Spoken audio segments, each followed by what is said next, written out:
¿Por qué el apóstol Juan no murió como mártir, sino que terminó sus días en el exilio completamente solo? Todos los demás apóstoles fueron perseguidos, torturados y asesinados por causa de su fe.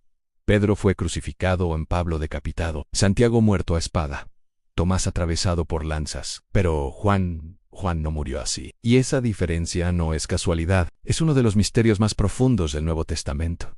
Juan fue el discípulo amado, el que recostó su cabeza en el pecho de Jesús, el único que permaneció junto a la cruz cuando todos huyeron, el que recibió el encargo más íntimo cuidar a María, la Madre del Señor.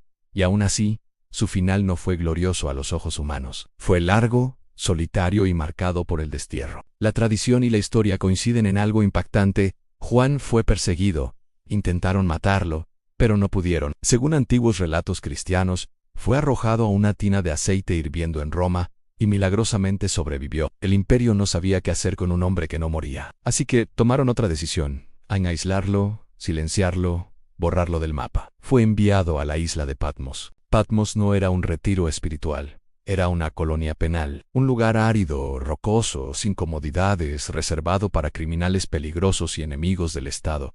Juan tenía más de 90 años, ya no predicaba en multitudes, ya no bailaba, ya no escribía cartas a iglesias.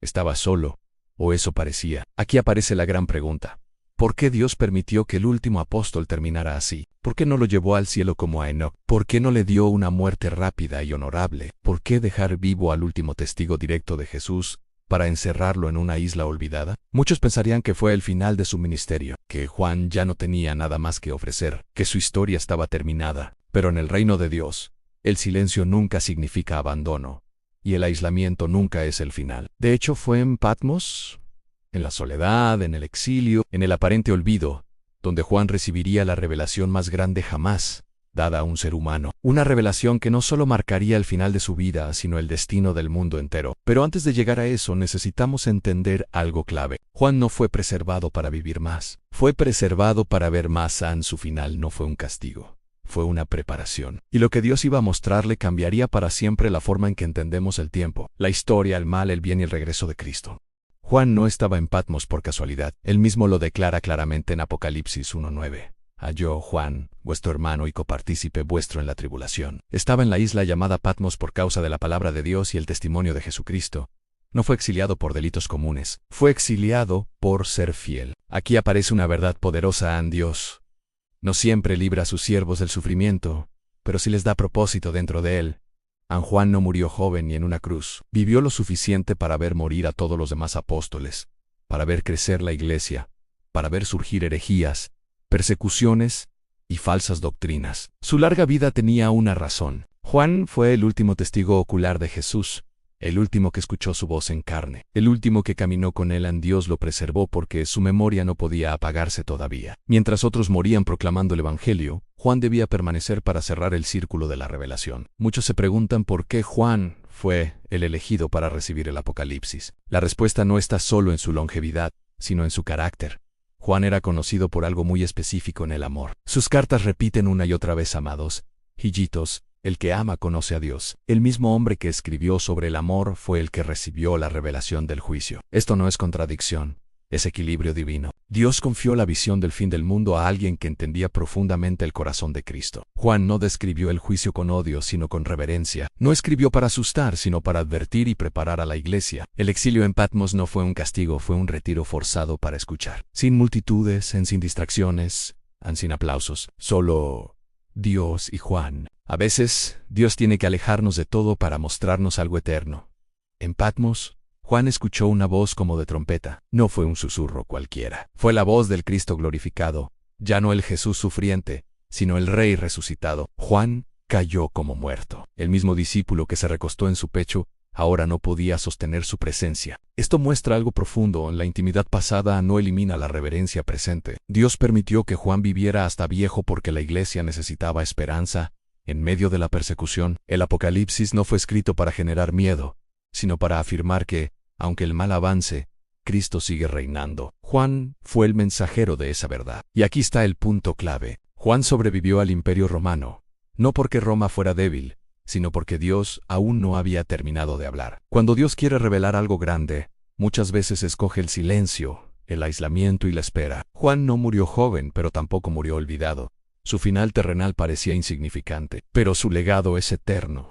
Después de recibir la revelación en Patmos, la historia de Juan no termina ahí. Muchos piensan que escribió el Apocalipsis y murió inmediatamente. Pero la tradición cristiana y los primeros escritos de la Iglesia indican algo diferente. Juan fue liberado del exilio y regresó a Éfeso, donde pasó sus últimos años. Ya no era el joven impulsivo que Jesús llamó hijo del trueno. Ahora era un anciano frágil, con la voz gastada y el cuerpo marcado por los años. Sin embargo, su espíritu seguía firme. Las iglesias lo respetaban como el último pilar vivo del tiempo de Jesús. Cada palabra suya tenía peso eterno. Según los padres de la iglesia, cuando Juan ya no podía caminar por sí mismo, lo llevaban en brazos a las reuniones. Y cuando le pedían que predicara, repetía siempre la misma frase: anjillitos, amaos los unos a los otros. Algunos se impacientaban. Querían nuevas revelaciones, nuevas palabras, nuevos misterios, pero Juan insistía. Y cuando le preguntaban por qué decía siempre lo mismo, él respondía: porque es el mandamiento del Señor. Y si se cumple es suficiente. Este detalle es clave para entender su final. Juan vio visiones del juicio del anticristo, de la batalla final y del cielo nuevo, pero decidió cerrar su vida hablando de amor, no del miedo, no de la condenación o del amor. Aquí hay una enseñanza profunda en quien realmente comprende el fin de los tiempos. No vive con pánico, vive con propósito. Juan no usó el Apocalipsis para manipular ni para asustar, sino para afirmar la fe de la iglesia en medio de la persecución. Juan murió de edad avanzada, probablemente a fines del siglo I. No fue ejecutado, no fue martirizado públicamente, murió en paz, habiendo cumplido su misión. Su final parece sencillo, pero su impacto es inmenso. Fue el único apóstol que vivió para ver el inicio de la era posterior a los testigos directos de Jesús en Dios. Permitió que Juan viviera hasta el final para recordarnos algo esencial. No todos glorifican a Dios muriendo jóvenes. Algunos lo glorifican perseverando hasta viejos. Juan no fue llamado a derramar su sangre, sino a guardar la revelación y transmitirla con fidelidad. El último apóstol no murió gritando ni predicando a multitudes. Murió recordándole a la iglesia lo más importante: amar en tiempos difíciles. Amar cuando el mundo se enfría. Amar cuando el fin parece cerca. Y esa es quizá la mayor respuesta a la pregunta inicial. Juan vivió tanto porque el mundo necesitaba un testigo que demostrara que el amor permanece hasta el final. La historia del apóstol Juan nos obliga a replantear lo que creemos que es un final glorioso. No murió en una cruz. No fue decapitado, no fue recordado por una muerte heroica ante multitudes. Su final fue silencioso, largo y aparentemente común. Pero en el reino de Dios, no todos los finales poderosos hacen ruido. Juan fue el último testigo vivo de Jesús.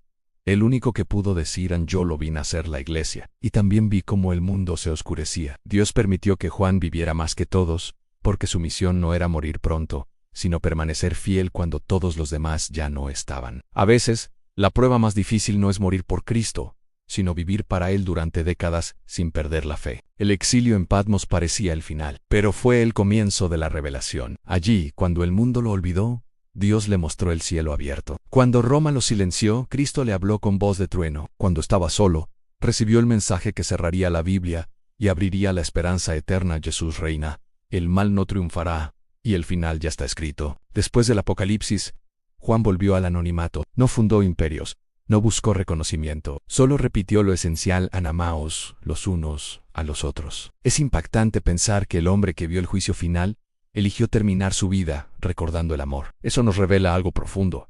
El amor no es un tema secundario, es la esencia del mensaje cristiano. Juan nos enseña que no importa cuántos años vivas, sino cómo los vives. Que Dios no siempre acelera los procesos, que a veces te guarda no para que escapes del dolor, sino para que seas testigo de su fidelidad.